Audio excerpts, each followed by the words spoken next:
और भगवान जब माखन चोर के नाम से प्रसिद्ध हो गए, प्रसिद्ध माने कुख्यात हो गए, तो ये बात यशोदा मैया को थोड़ा अखरने लगी तनिक तनिक अंदर से, कि जिसके घर में 9 मन माखन रोज होता हो, किलो 2 किलो नहीं, 9 मन माखन होए रोज, और उसका लड़का इकलौता लड़का और माखन चोर के नाम से बदनामी करा रहा है संसार में।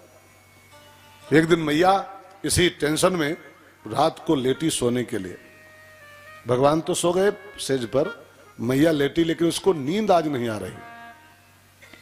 मैया के मन में रह रह के वही विचार कौंध रहा है, 9 मन माखन होता है रोज, घर का माखन क्यों नहीं खाता है, गोपियों के माखन की चोरी करता घूम रहा है, बदनामी कराता है फालतू में, घर का माखन क्यों नहीं खाता। यही विचार, यही विचार, विचार नहीं, विचार क्रांति चल पड़ी उसके अंदर। बहुत रात बीत गई, तब मैया यशोदा को एक कारण समझ में आया। एक कारण हो सकता है, गोपियां अपना माखन निकालती हैं स्वयं, गोपियां स्वयं मथती हैं, और हम चूंकि महारानी हैं, इस ब्रज की मुखिया हैं, बड़ी आदमी हैं, तो हमारे यहां सब दासियां लगी हैं, नौकरानियां, तो हमारे घर का माखन दासियां निकालती हैं और गोपियां स्वयं मथती हैं।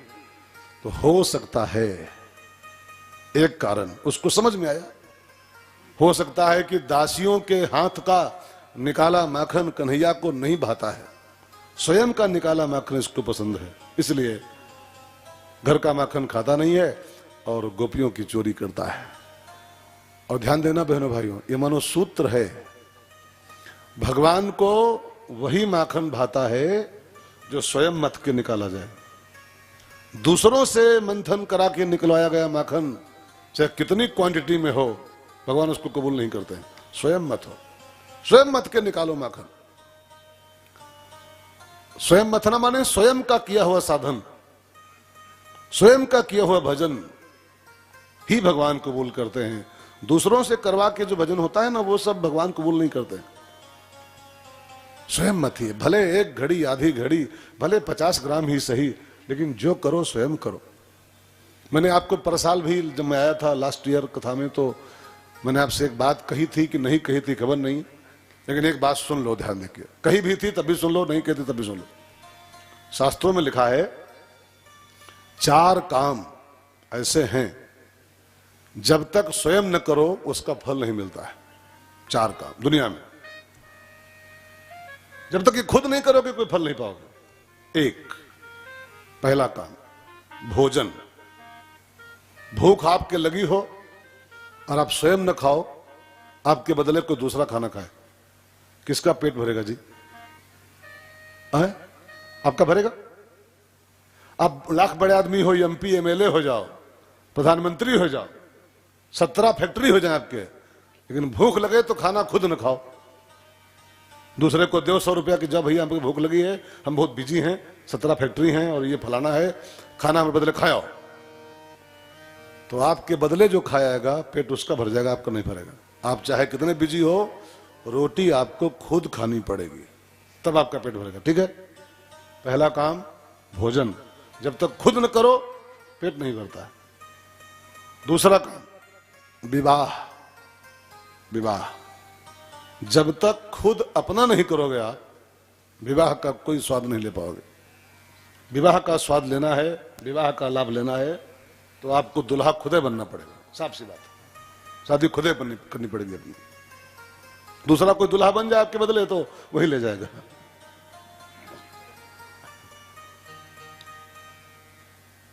शिशुपाल दुल्हा बन के आया था, ले कोई और गया। दुल्हा बनने से लिए शादी करनी पड़ेगी आपको अपनी ही। ठीक है, समझिएगा ठीक से मेरी बात को। तो भोजन, विवाह, तीसरा काम है मृत्यु, मौत। मौत भी जब आएगी तो आपको स्वयं मरना पड़ेगा, आपके बदले ही मर जाए, इनके बदले आप मर जाओ, संभव नहीं। जिसको जिसकी आएगी वो स्वयं मरेगा, मरना स्वयं पड़ता है। ठीक। और चौथी जो अंतिम बात लिखी है शास्त्रों में, वो है भजन, साधना। भजन भी जब तक खुद न करो स्वयं फल नहीं मिलता है। तो मैया को यही विचार समझ में आया कि गोपियां स्वयं निकालती हैं स्वयं मथती हैं तो उसको ठाकुर खा लेता है, चुरा के खाता है। और घर में हमारे दासियां लगी हैं, सब नौकरानियां, वो सब निकालती हैं मक्खन। तो होता तो नौमन है, लेकिन भगवान उसको छूते नहीं, खाना तो दूर, छूते नहीं उसको है। तो फैसला हुआ मैया ने किया कि कल सवेरे का माखन स्वयं मथूंगी मैं, दासियों से कुछ और काम कराऊंगी। भोर हुआ, मैया ने स्नान किया, अभी कन्हैया सो रहा है, अभी जागा नहीं है। मैया ने स्नान की, साड़ी पहनी पीली पीली, बड़े से मटके में दही भरा, मथानी लगाई, और यहां पर बड़ा बढ़िया एक श्लोक लिखा हुआ है इस प्रसंग में, शुरुआत में।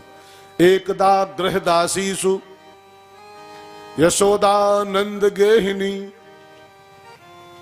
कर्मांतर नियुक्तासु निर्ममंथ स्वयं दधि। व्यास जी कहते हैं एकदा माने एक दिन, एक दिन मैंने उसी दिन जब फैसला हुआ तो गृह दासीसु कर्मांतर नियुक्तासु, जो ग्रह की दासियां थी, जो घर की नौकरानियां थी, जो मंथन वाली ड्यूटी जिनकी थी, वो जब ड्यूटी पर आई तो उनको कर्मांतर नियुक्तासु, थोड़ा समझ में संस्कृत आ रहे नहीं आ रहे? अरे ना, कर्मांतर माने दूसरे काम में उनको नियुक्त कर दिया। ये काम छोड़ो, तुम जाओ ये करो, ये करो, ये काम मैं आज खुद करूंगी। तो एकदा गृह दासीसु यशोदानंद गेहिनी कर्मांतर नियुक्तासु निर्ममंथ स्वयं दधि। मंथन वाला काम मैया ने स्वयं करना शुरू किया। यहां पर बड़ा बढ़िया नाम माता जी का लिखा हुआ है, यशोदा नंद गेहिनी। यशोदा कौन है? नंद की गेहिनी माने घरवाली, घरवाली, नंद की घरवाली। हिंदुस्तानी शब्दों का प्रयोग हुआ है, यशोदा नंद की घरवाली, नंद की गृहिणी, नंद की गेहिनी, नंद की धर्मपत्नी, ये सब भारतीय शब्द हैं। आजकल हम लोग थोड़ा सा तनिक बीए में क्या कर लेते हैं, बोलते हैं हमारी वाइफ बाजार गई है, हमारी वाइफ तो मैके गई है, हमारी वाइफ तो खाना बना रही है। ये वाइफ नहीं चलता है इंडिया में, ये भारतीय शब्द नहीं है।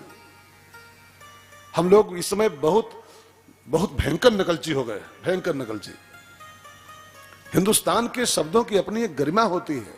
हमारी धर्म पत्नी, हमारी गृहिणी, हमारी घरवाली में जो जादू है अपने हिंदुस्तान के शब्दों में, वाइफ में नहीं है। वो वाइफ तो कचरा है। हम लोग आजकल कचरा प्रेमी हो गए, बहुत कचरा प्रेमी। वाइफ शब्द की बड़ी गंदी व्याख्या होती है। वाइफ माने जानते हो क्या होता है? वाइफ में 4 अक्षर होते हैं जी, WIFE, वाइफ। इसका बहुत गंदा अर्थ है वाइफ का। W फॉर होता है wonderful, I for instrument, F for far, और E फॉर एंजॉयमेंट। तो वंडरफुल, इंस्ट्रूमेंट, फॉर एंजॉयमेंट। जहां पर औरत को खाली एंजॉयमेंट का एक इंस्ट्रूमेंट बनाया जाता है, या ऑफिस से दारू पी के भाई साहब आए शाम को, और नारी को साथ में लिया और थोड़ा सा आधा घंटा पौन घंटा मौज मस्ती कर लिया। जहां पर नारी माने खाली मौज मस्ती का इंस्ट्रूमेंट, वहां इसका नाम वाइफ होता है। हमारे यहां वाइफ नहीं होना चाहिए। हमारे यहां लिखा पढ़ी में ये धर्म कर्म की साथी होती है। पत्नी के बिना हमारा कोई धर्म नहीं पूरा होता है, पत्नी के बिना कोई यज्ञ नहीं होता है, लोक परलोक की हमारी साथी होती है। एक गरिमामयी शब्द हमारे यहां होना चाहिए सब। और वाइफ हद है यार। वाइफ की एक और परिभाषा है। वाइफ माने होता है W for without, I for information, F for fight, E for every time, without information, ready for fight every time. जो बिना किसी पूर्व सूचना के अटैक करने को हर समय तैयार रहती हो, उसका नाम होता है। ये सब कचरा वाले शब्द हैं यार, क्यों ओढ़ रहे हो कचरा, क्यों? हमारी घरवाली, हमारी धर्म पत्नी में जो आनंद है, जो जो रस है, जो वाइफ में नहीं। आजकल हमारे यहां एक शब्द था विवाह संस्कार, विवाह संस्कार। आजकल अब विवाह संस्कार नहीं रह गया है, वो हो गया है क्या क्या बोलते हैं उसको, वेडिंग सेरेमनी।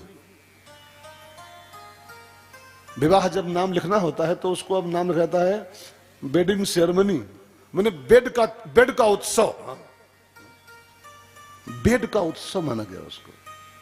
कहां वैदिक शब्द है शास्त्रों का विवाह संस्कार, और कहां खाली अब बिस्तरे का उत्सव, डबल बेड का उत्सव मान कर रह गया उसको कि लड़का लड़की मिले और बेड पर उत्सव मनाएं, बेड पर बेड करके।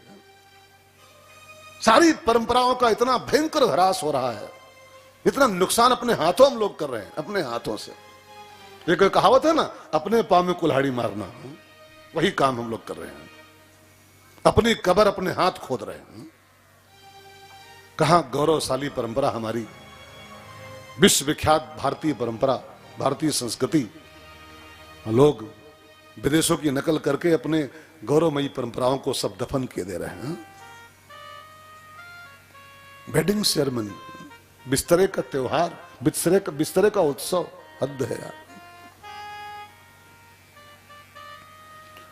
तो एकदा गृहदासीषु यशोदानंद गेहिनी कर्मांतर नियुक्तासु निर्ममंथ स्वयं दधी।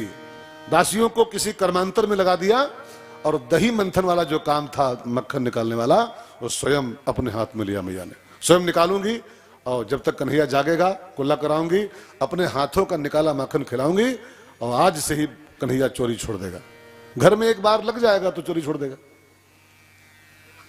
मैया मत रही है, और खाली मत नहीं रही, 3 काम मैया कर रही थी उस समय, 3 काम। हाथों से भगवान के लिए मत रही है, ध्यान देकर सुनेगा। हाथ माने कर्म, कर्म भी प्रभु के लिए हो रहा है, और वाणी से उसी का गुणगान कर रही है, वचन से, और मन से उसी का चिंतन कर रही है कि अभी जाग के आएगा, अभी मक्खन मांगेगा, आज अपने हाथों से निकाल के खिलाऊंगी। तो बस हाथों से कर्म उसी के लिए, वाणी से गुणगान उसी प्रभु का, और मन से चिंतन उसी प्रभु का। एक शब्द है ना, मनसा वाचा कर्मणा, मनसा वाचा कर्मणा। और जब इंसान मन से, वचन से, कर्म से, तीनों से प्रभु के लिए लग जाता है, तो फिर प्रभु बिना बुलाए पहुंच जाता है, साध्य अपने आप आके मिल जाता है। रोज भगवान को जगाना पड़ता था मैया को, आज जब मन वचन कर्म से लग गई तो आज भगवान बिना जगाए जाग गए। उठ के पीछे से आए, साड़ी का पल्लू खींचा, मैया बहुत जोर की भूख लगी, कुछ खिलाओ। अब मैया को चिंता हो, अभी तो निकला नहीं माखन, अभी निकलने वाला है, माखन निकलता है कुछ देर के बाद, तो बड़ा परिश्रम होता है उसमें। तो निकलने वाला था 5-10 मिनट में, और वो तो आ गया। अब खिलाओ, कुछ भूख लगी, खिलाओ। तो मैया ने कहा फिलहाल तू दूध पी ले बेटा, अभी निकल रहा है माखन, निकल आएगा, खिलाऊंगी, दूध पी। गोदी में रखा और ऊपर से साड़ी बढ़ाई और दूध पी ले फिलहाल, मैं तब तक निकाल रही हूँ। तो भगवान दूध पीने लगे, मैया बस मत रही है, निकाल लूं फटाफट दूध खिलाऊं। भगवान दूध पी रहे, मैया मत रही। तभी जानते हैं क्या हुआ, एक घटना घटी। सामने रसोई घर था, रसोई घर में चूल्हे पर दूध गर्म हो रहा था, आज वाला दूध। हल्की हल्की आंच थी, मंद मंद, मध्यम मध्यम, और उस पर हल्की हल्की आंच पर वो मटकी चढ़ी थी और दूध गर्म हो रहा था। अचानक कुछ हवा का झोंका आया, क्या हुआ, जो अग्नि मंद मंद थी वो प्रचंड हो गई, हवा पा गई तो प्रचंड हो गई। अब जो दूध गर्म हो रहा था वो दूध खोल पड़ा, जब आग तेज तो दूध खोल पड़ा, और खोल के बहने लगा मटकी के बाहर। अब मैया की निगाह पड़ी, दूध देखा खोल के बहते हुए, तो किसका कन्हैया और किसका भैया और किसका क्या, उठा के भगवान को गोदी से एक और धसका, नीचे बैठ, नीचे बैठ, हाय दूध गया, हाय दूध गवा, हाय दूध गवा। और दूध दूध करती मैया भगवान को पटक के भागी किचन की ओर। यहां पर संतों ने मैया की एक कमजोरी पकड़ी, मैया के जीवन का एक माइनस पॉइंट।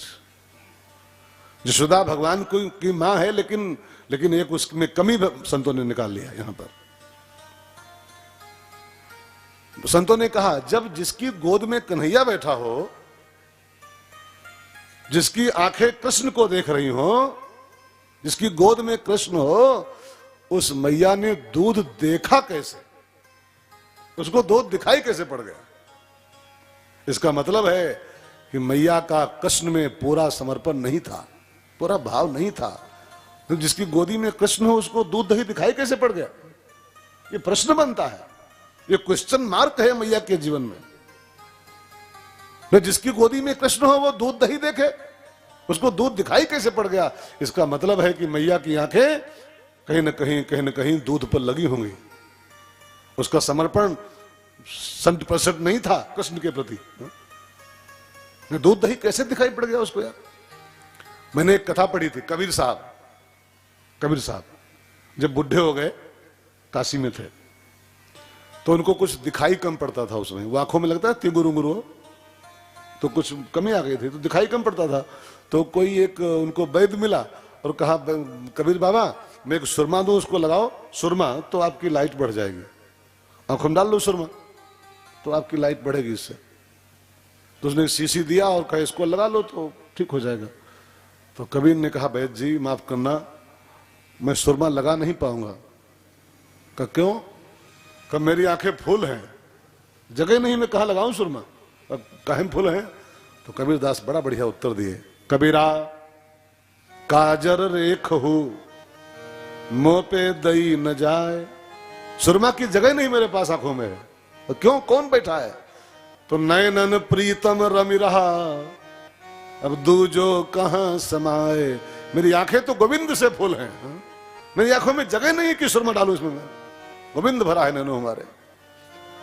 अब देखो, जिसकी आंखों में सुरमा की जगह नहीं है, इसको बोलते हैं समर्पण।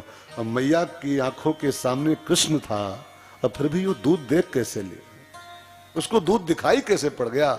इसका मतलब है कि उसकी आंखें पूरी तरीके से भगवान को नहीं देख रही थी।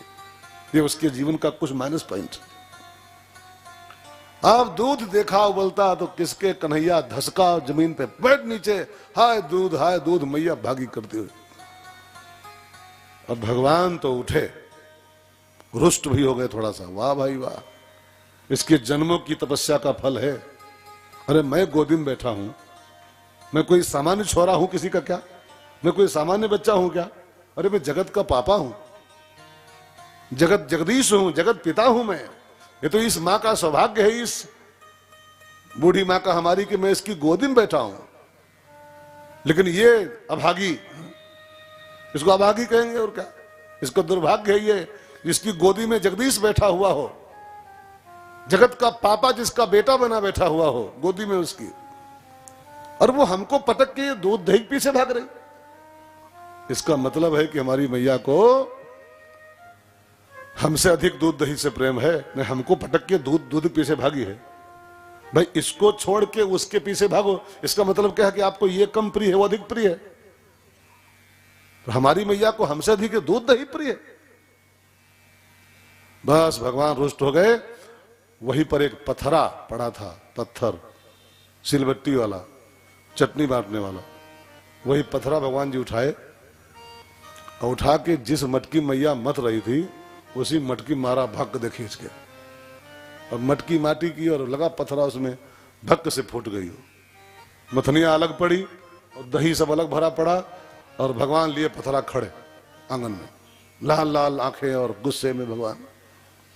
जब मैया वापस दूध ठीक करके आई, देखा तो मटकी फूटी पड़ी, मथनिया अलग पड़ी, सब दही दही भरा पड़ा, और भगवान लिए पत्थरा खड़े कोने में। मैया ने पूछा क्यों रे, तो कैसे फूटी? तो भगवान ने कहा मैंने फोड़ी। कैसे फूटी? मैंने फोड़ी, देख रही पत्थरा है, मैंने फोड़ी। क्यों फोड़ी? तो भगवान ने कहा आज इस बात का फैसला होना चाहिए कि तुम मुझको प्रेम करती हो कि दूध दही को प्रेम करती हो। तुमको हम प्रिय हैं कि दूध दही प्रिय है, इस बात का फैसला होना चाहिए आज, फैसला जल्दी से करो। तो मैया ने कहा फैसला होना नहीं चाहिए, फैसला हो चुका है। क्या फैसला हुआ? तो फैसला ये हुआ है कि तुमको हम आज बांध के पीटेंगे, यही फैसला हुआ है। तुम दुलार पाते हो, कल तुम गए हो बिगड़, खाली प्यार ही प्यार पा रहे हो, दुलार सबका, तुम गए हो बिगड़ बच्चा। फैसला हुआ है, अंतिम फैसला, कि तुमको आज हम बांध के पीटेंगे, पक्का है। तो भगवान ने कहा मैया बांधोगी तो तब जब पहले पकड़े पाओ, हमको तुम पकड़ नहीं पाओगे, बांधना तो गया दूर, पकड़ नहीं पाओगे। तो कैसे? हम तो छोटे से बच्चे हैं, भाग जाएंगे, तुम भैंस की ऐसी मोटी हो, भाग नहीं पाओगे। एक तो बूढ़ी, ऊपर भैंस की ऐसी मोटी, तुम कहां भाग पाओगे?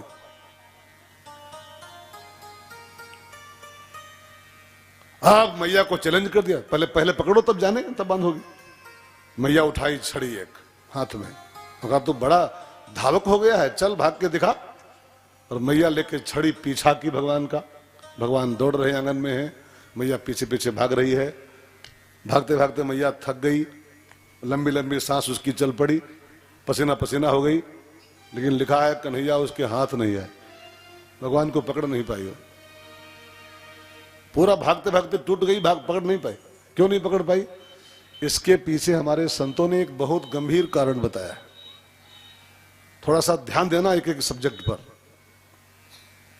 जशोदा माने होता है भक्ति, एक अर्थ में भक्ति, और कृष्ण माने भगवान, ठीक है ना। भक्ति भगवान को पकड़ना चाहती है, भक्ति भगवान को पाने के लिए दौड़ मार रही है, और शास्त्रों में लिखा है कि भक्ति भगवान को पा सकती है। अगर भक्ति कोशिश करे तो भगवान को पकड़ सकती है वो, उन्हें जशोदा भगवान को पकड़ सकती है। बट कमी कहां रह गई? जशोदा छड़ी लेके भगवान को पकड़ना चाहती है, उसके हाथ में छड़ी है। और छड़ी की हमारे शास्त्रों में जो परिभाषा है, छड़ी माने खाली डंडी नहीं, छड़ी नहीं, छड़ी माने होता है ईगो। छड़ी अभिमान का प्रतीक होती है, लाठी।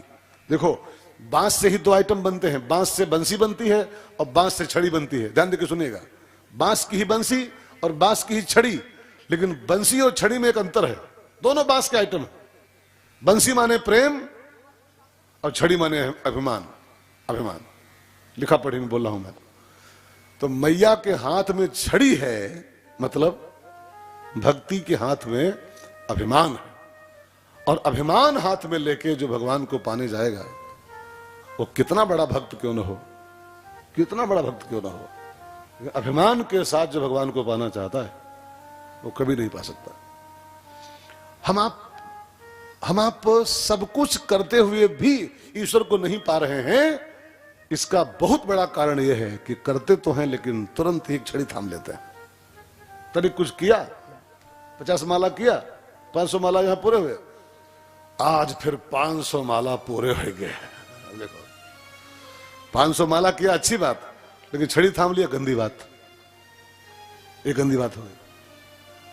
4 धाम किया, 4 धाम करके आए, बहुत अच्छी बात 4 धाम करना। मैंने फिर 4 धाम, हाँ? वो मैंने 4 धाम कर लिए, और जहां मैंने आया छड़ी हाथ में आ गई। और छड़ी हाथ में आई कि यशोदा फिर टूट जाएगी, थक जाएगी, भगवान को नहीं पा सकते। हम आप जो नहीं पा रहे हैं ना ईश्वर को, उसका बहुत बड़ा कारण है हमारा मैं। और कबीर को याद करो, प्राइमरी कक्षा का दोहा, जब मैं था तब हरि नहीं। जब तक मैं आपके हाथ में है, हाथ माने साथ, जब तक ईगो आपके साथ में है, ईश्वर आपके हाथ नहीं आ सकता। मैं मुक्त होने पर ही ईश्वर की प्राप्ति होती है। फना बगैर बका का मजा नहीं मिलता। बहुत बढ़िया शेर है साहब।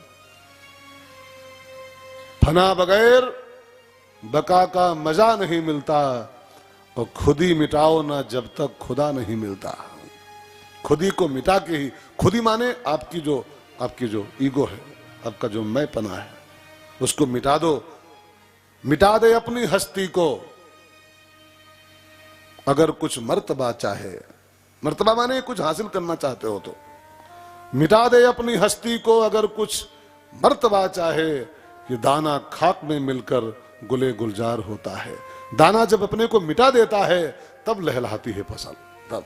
वो दाना साबुत रखा रहे मिट्टी में, कभी नहीं वो फसल पैदा होगी। वो दाना मिट जाता है जब, तब फसल लहलाती है। हम आप मिट नहीं पा रहे हैं, तभी वो मिल नहीं पा रहा है। आप मिट जाओ, वो मिल जाए तुरंत। तो भाई बहनों, यशोदा मैया वो छड़ी हाथ में थामे है, इसलिए भगवान उसके हाथ नहीं आ रहे हैं। अब भागते भागते मैया जब बहुत चूर हो गई, थक गई, तो उसको जो छड़ी थी वो बोझ के ऐसी लगने लगी, और अब छड़ी फेंक के और धम्मदी से बैठ गई और रोई पड़ी, कन्हैया अब मैं हार गई, मैं हार गई। अब बस भगवान यही चाहते ही थे कि तू छड़ी फेंक के हार मान ले, बस तो छड़ी फेंक दे और हार जा कि बस मैं बहुत हो गया, बस तुरंत हाथ तेरा जाऊं मैं। देखो, भगवान को पाने के लिए हार माननी पड़ेगी आपको। ये हार चढ़ा के इसको नहीं मिलने वाला है। आपको बुरा लगता हो सुनने में कि माला पहनाते हैं तो ये पंडित जी इसको काट रहे हैं। काट नहीं रहा हूं। कोई माने कि हम हार चढ़ा के 500 का इसको पा जाएंगे, कभी नहीं पा सकता, कभी नेवर। 100 रुपए का नहीं, चाहे लाख रुपए का हार ले आओ आप, हार चढ़ा के वो नहीं मिलता है।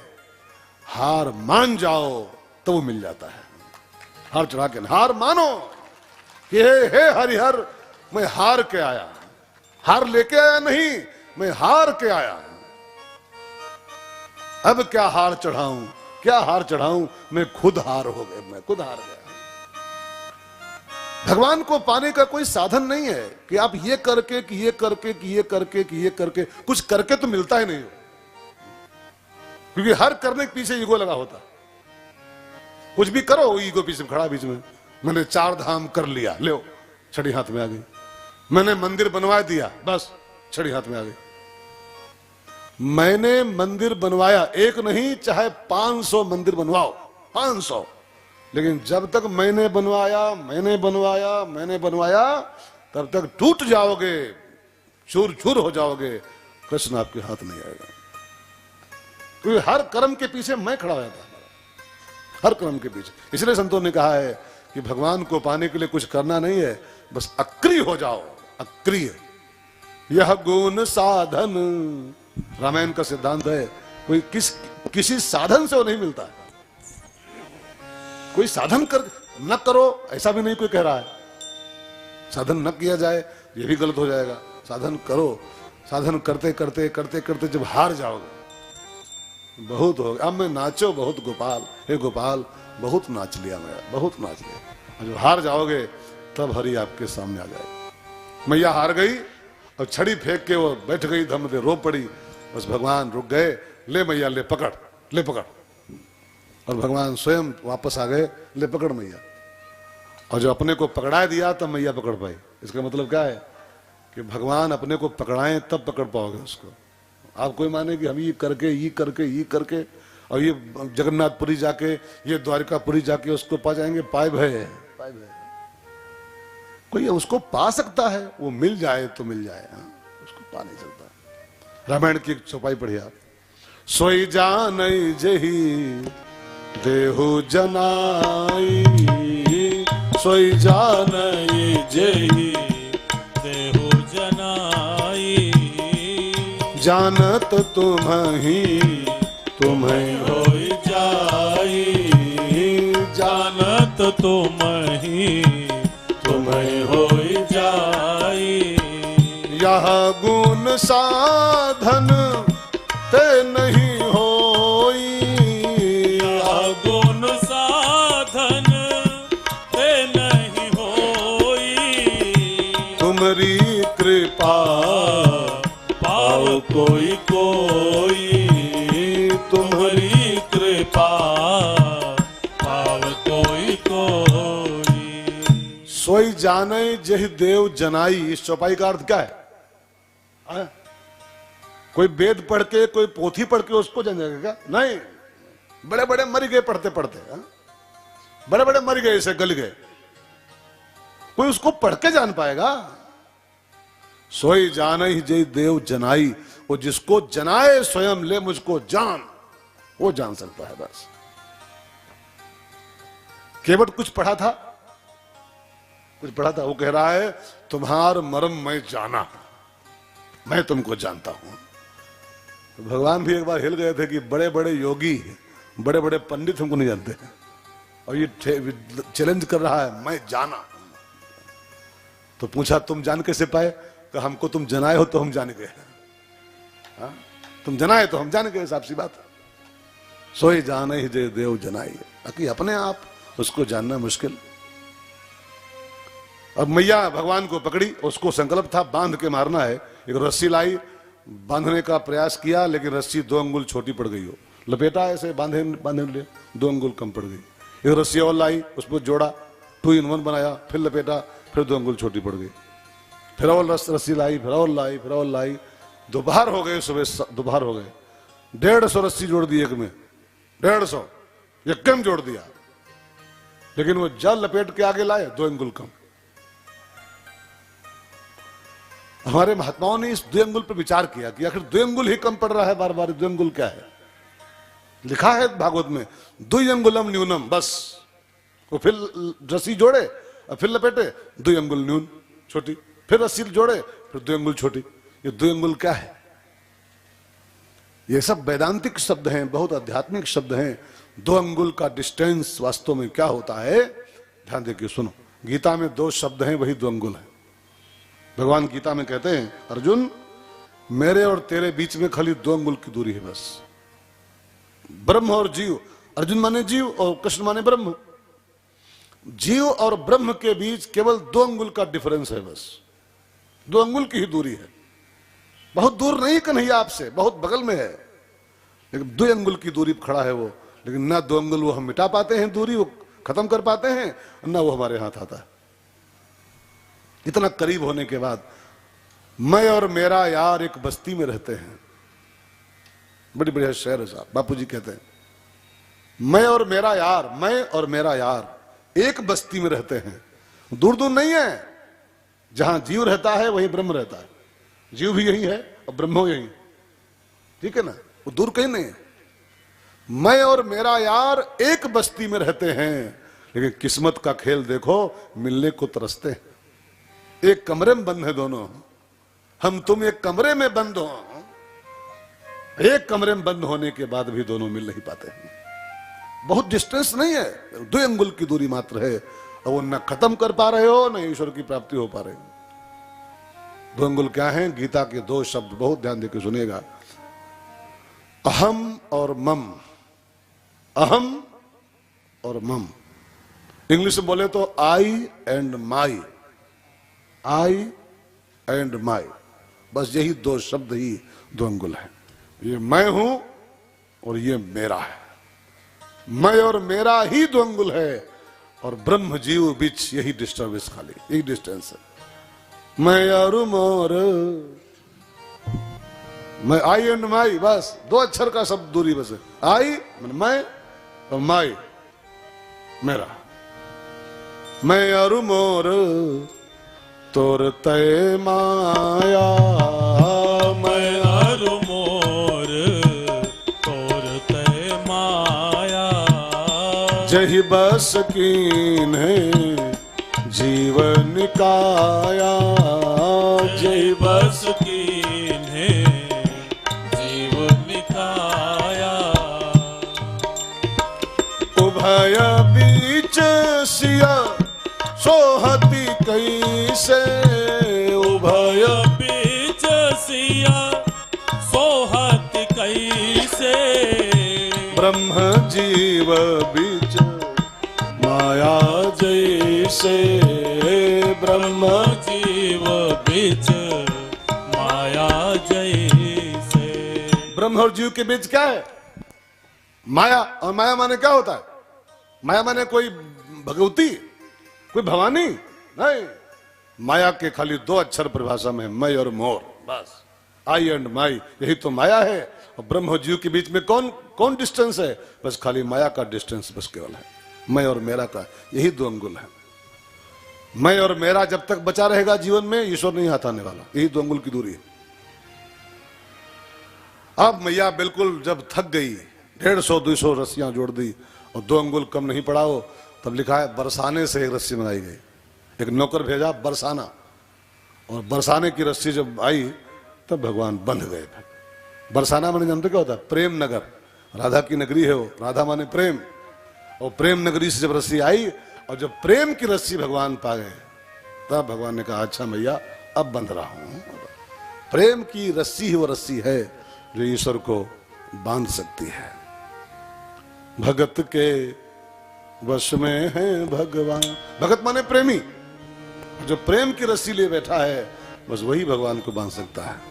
बांधा था द्रौपदी ने तुम्हें चार तार में, बांधा था द्रौपदी ने तुम्हें चार तार से, खूब जान लिया बांध एक पुष्पहार से, खूब जान लिया बांध एक पुष्पहार से, बांधा था द्रौपदी ने तुम्हें चार तार से, चार तार से, खूब जान लिया बांध एक पुष्पहार से, खूब जान लिया बांध एक पुष्पहार से। वृंदावन प्रेम डोर से बांधा था तुम्ही को, वृंदावन प्रेम डोर से बांधा था तुम्ही को, वृंदावन प्रेम डोर से बांधा था तुम्ही को। ब्रस भानु किशोरी ने तुम्हें एक प्यार में, ब्रस भानु किशोरी ने तुम्हें एक प्यार में, बांधा था द्रौपदी ने तुम्हें चार तार से, हाँ चार तार से, खूब जान लिया बांध एक पुष्पहार से, खूब जान लिया बांध एक पुष्पहार से। दो अक्षरों के नाम से प्रहलाद ने बांधा, दो अक्षरों के नाम से प्रहलाद ने बांधा, दो अक्षरों के नाम से प्रहलाद ने बांधा। सबरी ने लिया बांध तुम्हें बेर चार में, सबरी ने लिया बांध तुम्हें बेर चार में, बांधा था द्रौपदी ने तुम्हें चार तार से, हाँ चार तार से, खूब जान लिया बांध एक पुष्पहार से, खूब जान लिया बांध एक पुष्पहार से। जितने भी नाम इस भजन में आए हैं, कुब्जा ने तुमको एक हार से बांध लिया, सबरी ने चार बेर से बांध लिया, प्रहलाद ने दो अक्षर के नाम से बांध लिया, ये सब साधन नहीं है, इन सबके पीछे प्रेम छिपा हुआ है, इन सबके पीछे प्रेम लगा हुआ है। सबरी ने वो बेर खिला के भगवान बना था, राम ही केवल बेर प्यारा नहीं, राम ही केवल प्रेम प्यारा। वो बेर नहीं थे, वो सबरी का प्रेम था, वो कुब्जा का हार नहीं था, कुब्जा का प्यार था। वो सबरी का हरि ना, हरि हरि तो आप भी करते हो, आप भी कर रहे हो, आप नहीं बांध पा रहे हो। और दो अक्षरों के नाम से प्रहलाद ने बांधा, आप तो दो अक्षर नहीं 52 अक्षर पढ़ रहे हो। ओम ह्रीं क्लीं ग्लीं ग्लूं कुलुं कुलुं घुं घुं स्वाहा फट फट स्वाहा, वो दो अक्षर में बांध लिया, फट फट कर रहे हो, 54 अक्षर नाम पढ़ रहे हो, कुछ बांध पाया तक? दो अक्षर नहीं थे प्रहलाद जी के, वो प्रहलाद जी का प्रेम था, प्रेम था। भगवान केवल प्रेम के वशीभूत होते, राम ही केवल केवल केवल प्रेम प्यारा, बस दूसरा कोई आइटम उसको पकड़ नहीं सकता है। तो जब बरसाने की रस्सी भगवान पा गए, प्रेम की डोर भगवान बंध गए, एक खंभे से मैया ने उसको बांध दिया। ओखली, ओखली समझते हैं? ओखली से बांधा था, ओखली समझते हैं? नहीं समझते? ओखली,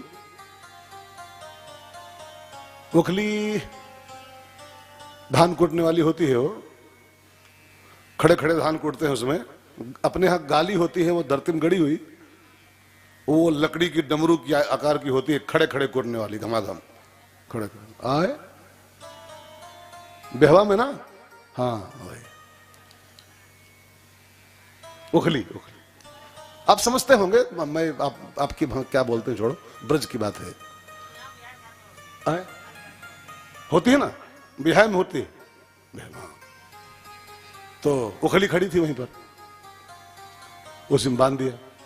बहुत थकी थी तो सोचा आराम कर ले, थोड़ा सा पसीना उसना सुखा ले, तब मारे उसको आराम से। तो भगवान को बांध के चली गई थोड़ा सुखाने, पसीना अंदर हो, पंखा उंखा करना। इतने में भगवान ने एक काम किया, और मैया बस गई थी अंदर, तब तक भगवान ने ओखली गिरा ली और गिरा के खुद बने घोड़वा और उसको बनाया तांगा ओखली को, और ठाकुर जी उसको घसीटते हुए चले एक तरफ। किधर? नंद बाबा के आंगन में दो वृक्ष लगे हुए थे, बहुत प्राचीन काल के, यमलार्जुन के, अर्जुन होता ना अर्जुन, यमलार्जुन, उसके दो पेड़ थे। अब बिल्कुल दोनों पास पास लगे थे, 1 फुट का अंतर था, बिल्कुल पास पास थे वो। भगवान ओखली घसीटते आए और दोनों वृक्षों के उस पार निकल गए, बीच से। ओखली पीछे आई, अब वो अटक गई। अब वो बिल्कुल पास पास थे, भगवान तो बच्चे थे, निकल गए उस तरफ, ओखली बड़ी होती, वो अटक गई। भगवान ने मारा झटका एक, झटका मारते ही वो दोनों वृक्ष उखड़ के गिर पड़े, और वृक्षों का गिरना हुआ कि दोनों वृक्ष गायब, और वृक्षों की जगह पर 2 देवता प्रकट हो गए, दिव्य पुरुष। भगवान ने कहा, भाई साहब आप कौन हो? बिरवा थे तुम, बिरवा से क्या हो गए? तुम हो कौन? Who are you? तब दोनों वृक्षों ने, वो दोनों जो देवता प्रकट हुए थे, अपना परिचय दिया है, जो बड़ा प्यारा परिचय है इनकी दोनों की, वो बायोग्राफी, आत्मकथा, कि हम लोग वृक्ष कैसे बने थे, कौन हैं, बड़ी प्यारी अपनी कथा सुनाए हैं। 5 मिनट ध्यान देके सुन लो आप, वृक्ष कैसे बने थे। ये देवता थे पहले, ये दोनों कुबेर के बेटे हैं। कुबेर माने, कुबेर जी एक है ना ऊपर, कुबेर जी, वो ऊपर के कोषाध्यक्ष हैं, जो कमेटी में होता है कोषाध्यक्ष, जिसके पास सारा पैसा आता है। अपना कौन है? अच्छा, लाहौर दिन हो ना, हाँ, तब देख। तो देवताओं के जो कोषाध्यक्ष हैं ऊपर के लोग के, जहां सब मनी आती है, ट्रेजरर, वो उनका, उसका नाम कुबेर। जिसके पास खूब पैसा रहता हो उसको कुबेर कहते हैं। ये दोनों कुबेर के बेटे थे, इनका नाम था दोनों का नलकुबर एंड मणिग्रीव। नलकुबर एंड मणिग्रीव, 2 भाई थे सगे। अब कुबेर के बेटे थे, और कुबेर माने उसके पास अथाह पैसा हो, उसको कुबेर कहते हैं। तो अमीर बाप के बेटे थे, खूब पैसे वाले बाप के बेटे थे। और जिसके पास अथाह पैसा होता है ना, ज्यादा पैसा होता है, तो वो इंसान, अब राम बचाएं 1-2% कोई भले, लेकिन अथाह पैसा, अधिक पैसा जहां आ जाता है ना, फिर वो इंसान भ्रष्ट हो जाता है, भ्रष्ट। देखो, पैसा बिल्कुल ना होए तो चल नहीं पाएगी जिंदगी आपकी, और ज्यादा हो जाए तो खतरा है, तो खतरा है। लिमिट में चाहिए। जिस साइकिल के ट्यूब में हवा कम हो तो चल पई हो, और ज्यादा हो जाए तो भ्रष्ट हो जाएगा, दग जाएगा टायर ना। दोनों खतरे होते, कम हो तब भी खतरा है, अधिक हो तब भी खतरा है, वो भ्रष्ट हो जाएगा। भ्रष्ट माने एक तो दग जाना, और भ्रष्ट माने भ्रष्ट हो जाना। और कभी कभी जब साइकिल में ज्यादा हवा आ जाए टायर में, बाई चांस मशीन जल्दी ज्यादा हो जाए, तो क्या करते हैं लोग, लकड़ी लगा के उसमें चूची में और कुछ हवा निकाल देते हैं, थोड़ी सी कम कर देते हैं कि ज्यादा हो गया। हवा लिमिट में चाहिए। ऐसे ही जैसे हवा लिमिट में चाहिए, ऐसे पैसा लिमिट में चाहिए, एक मात्रा में चाहिए। कम होगा तो भी आप चल नहीं पाओगे, अधिक होगा तो आप भ्रष्ट हो जाओगे। अधिक पैसे वाले अधिकतर भ्रष्ट होते हैं, अधिकतर भ्रष्ट। जिसके पास एक लिमिट के अधिक पैसा हुआ, एक मात्रा से अधिक, फिर वो जुगाड़ करना शुरू करता है। इसको कहां खपाएं, इसका कहां प्लाट ले लें, किसकी मिट्टी काट दें, किसको ठग लें, कहां केस दायर कर दें, कहां मुकदमा दायर कर दें, फिर ये सब करना शुरू करता है। तो कौन से दारू पिए, कहां जाएं घूमने, कहां करें, कौन से दारू पिए, किस होटल में ठहरें जहां और जुगाड़ बने कुछ हमारा, ये सब दिमाग काम करता है। फिर इसलिए हमारे शास्त्रों में लिखा है, अर्थ अनर्थ भाव है नित्यम। अधिक अर्थ जहां होता है उसके पीछे तमाम अनर्थ छिपे होते हैं, तमाम अनर्थ। राष्ट्रपिता गांधी का एक बड़ा प्रसिद्ध वाक्य, गांधी बापू कहते थे, अधिक संपत्ति और सन्मति एक साथ रहती ही नहीं, रह ही नहीं सकते। गांधी के शब्द, अधिक संपत्ति, अधिक लगा रहा हूं, लिमिट में नहीं, अधिक संपत्ति और सन्मति एक साथ रहती ही नहीं, रहती ही नहीं। वो 1-2% रेयर केस कोई राम कृपा से विशेष खूब पैसे वाला भी हो और उसकी सद्बुद्धि भी हो, ऐसा नहीं कि नहीं है, ऐसा नहीं कि नहीं, हाँ ऐसे भी लोग हैं कि खूब पैसा भी है और सद्बुद्धि भी है, लेकिन वो रेयर होता है, वो राम कृपा का फल है। 1-2% कोई अपवाद होते हैं, अपवाद, वो सिद्धांत नहीं है। सिद्धांत ये है कि संपत्ति की अधिकता हुई, सन्मति गई, सन्मति गई। अब ये दोनों कुबेर के बेटे, खूब अथाह पैसा, अधिक संपत्ति, तो सन्मति से रहित थे दोनों। और उसी बुद्धिहीनी में दोनों भाई अप्सराओं को लाए स्वर्ग से। अप्सराएं होती ना ऊपर, वो डांस वांस करने वाली, उनको ऊपर से लाए और हरिद्वार के बगल में गंगा जी के पानी में अप्सराओं के साथ नग्न, वो भी सब नग्न, ये भी दोनों नग्न, और नग्न जल विहार, स्नान नहीं कर रहे थे, जल विहार कर रहे थे। पैसे वाले तीर्थ, पैसे वाले गंगा, ये सब नहीं।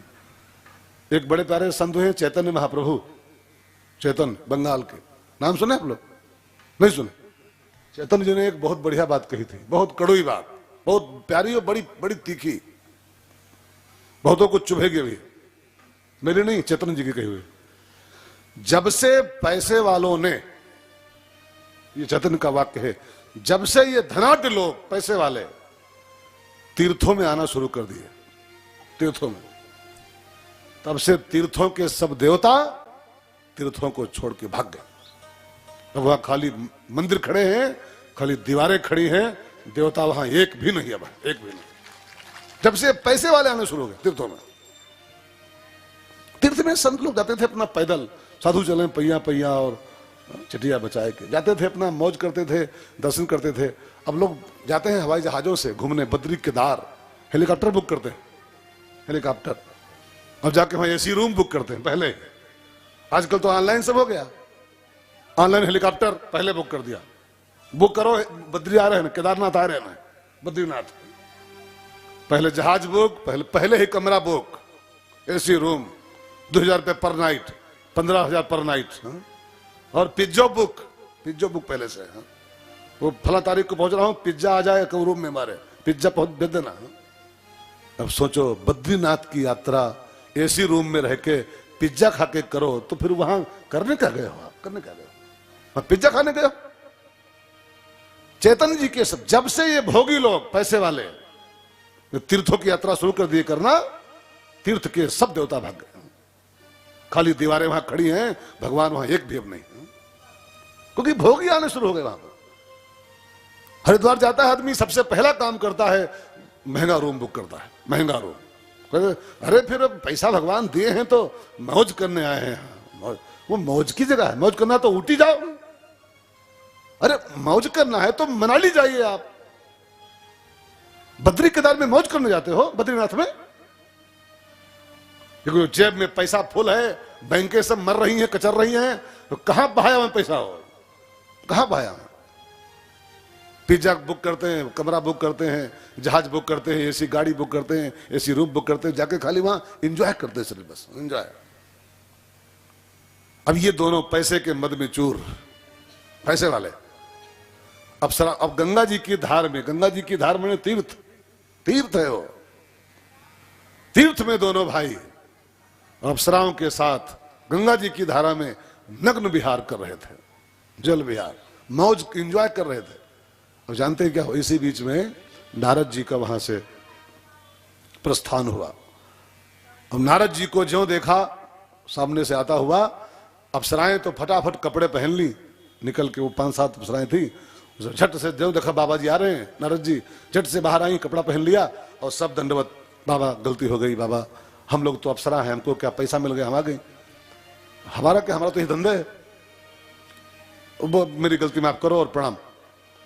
लेकिन ये दोनों भैया पानी के बाहर निकल तो आए, ना कपड़ा पहना, ना चड्डी पहनी, न प्रणाम किया, ऐसे खड़े बिना चड्डी के, बाबा नमस्कार। तो नारद जी को लगा कि भगवान ने इनके पर कृपा कर दिया है, ये देवता लोग थोड़ा पैसे वाले क्या हो गए, ये तीर्थों का अपमान कर रहे हैं, गंगा जी में नग्न स्नान कर रहे हैं, जल विहार कर रहे हैं, और मान लो वहां करते हुए संत को देख के चड्डी भी नहीं पहना, ऐसे नग्न खड़े हैं संत के सामने और नमस्कार कर रहे हैं, प्रणाम भी नहीं कर रहे हैं, माथा भी नहीं झुका रहे हैं। नारद जी हाय खड़े खड़े हाय हाय खाली खाली कर रहे हैं। तो नारद जी को कुछ गुस्सा भी आया और कुछ कृपा कि ये दोनों अपने पैसे के मद में चूर हैं और इनका पतन हो जाएगा इनका सबका, सो मैं इनको ठीक करता हूं। तो कुछ गुस्सा कुछ कृपा का मिक्स वो धारा बही और नारद जी ने दोनों को श्राप दे दिया। मूर्खों, वृक्ष की भांति खड़े हो नग्न मेरे सामने, मेरा श्राप है तुम दोनों वृक्ष हो जाओ, हजारों साल वृक्ष बन के रहोगे तुम सब दोनों भैया।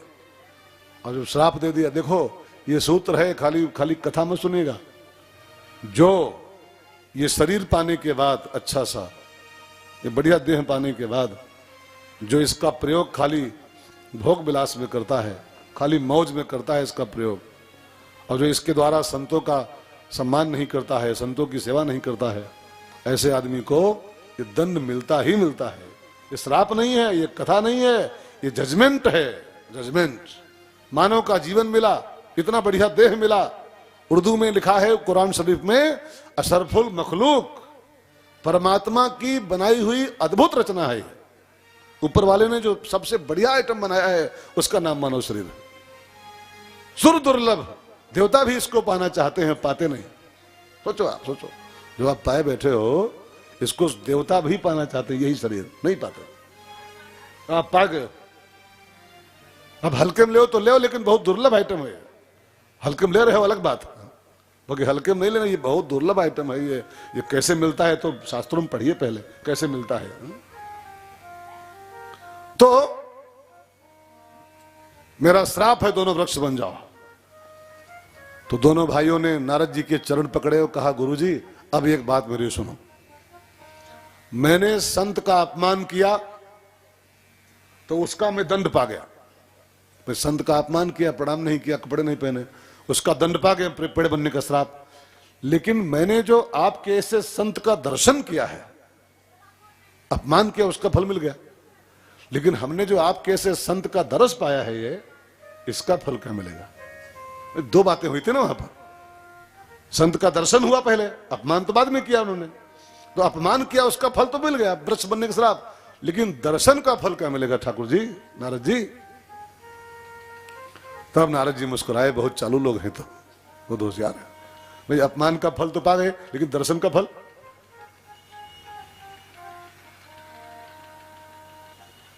तो नारद जी ने कहा, बच्चा दर्शन का फल भी पाओगे, ऐसी बात नहीं। तो क्या क्या मिलेगा, वही तो जानना चाहते हैं।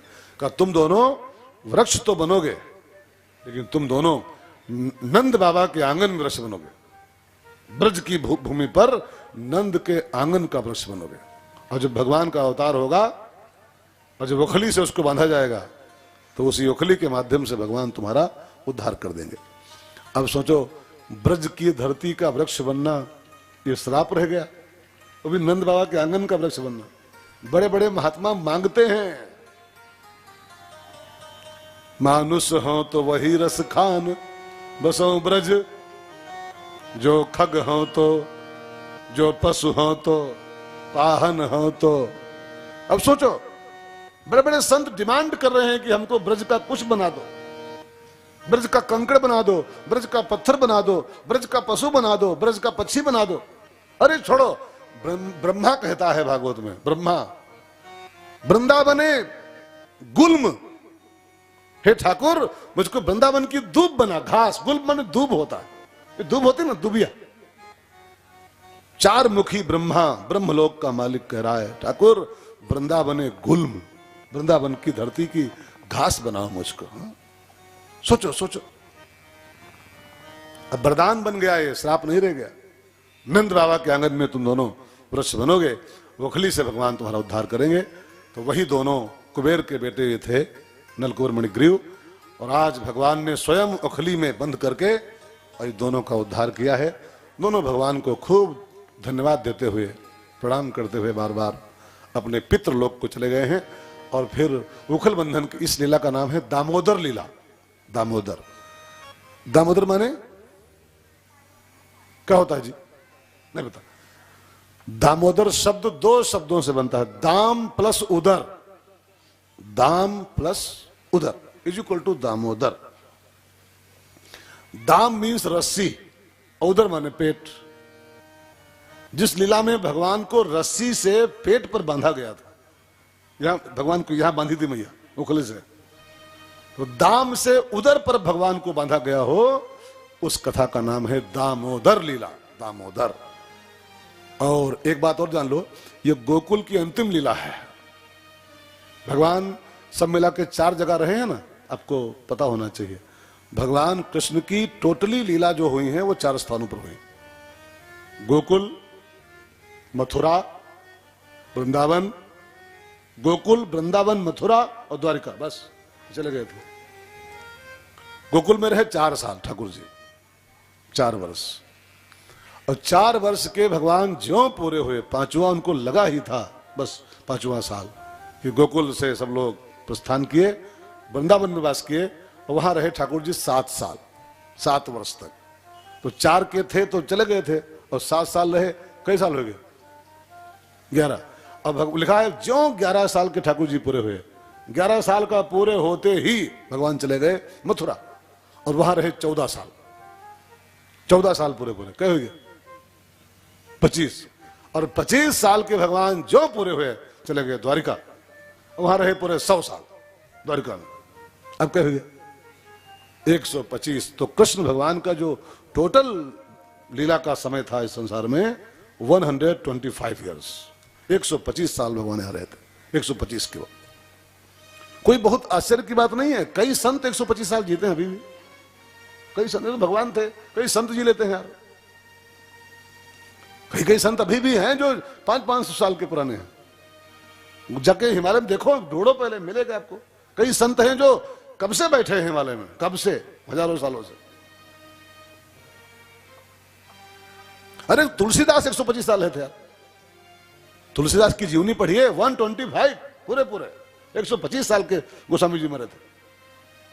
तो ये तो कन्हैया प्रभु है, परमात्मा है, वो तो मनुष्यों की जब 125 जाती है तो भगवान का कुल जो वो जीवन था वो 125 साल का था।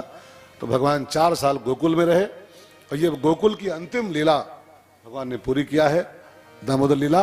इसके बाद भगवान 4 साल के पूरे हो गए। इधर गोकुल में कंस बड़े उपद्रव कर रहा था, रोज नए नए हथकंडे कृष्ण